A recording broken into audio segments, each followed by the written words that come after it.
പ്രായം വെറും സംഖ്യ മാത്രമാണെന്ന് വീണ്ടും തെളിയിച്ച് 71 വയസ്സുകാരിയായ വിജയലക്ഷ്മി ടീച്ചർ കഥകളി വേദിയിലേക്ക് അരങ്ങേറ്റത്തിനൊരുങ്ങുന്നു.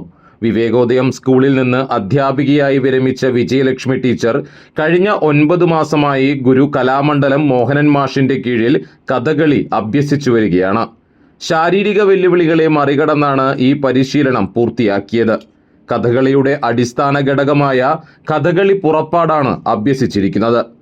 പരിശീലനത്തിന്റെ ഭാഗമായി മാർച്ച് 28-ന് ഗുരുവായൂർ മേൽപ്പത്തൂർ ഓഡിറ്റോറിയത്തിൽ നടക്കുന്ന പരിപാടിയിലൂടെയാണ് വിജയലക്ഷ്മി ടീച്ചർ കഥകളി കലാകാരിയായി അരങ്ങേറ്റം നടത്തുന്നത്. 5 അംഗ സംഘത്തിനോടൊപ്പം വേദിയിലെത്തുന്ന വിജയലക്ഷ്മി ടീച്ചർ രുക്മിണി വേഷത്തിലായിരിക്കും എത്തുക.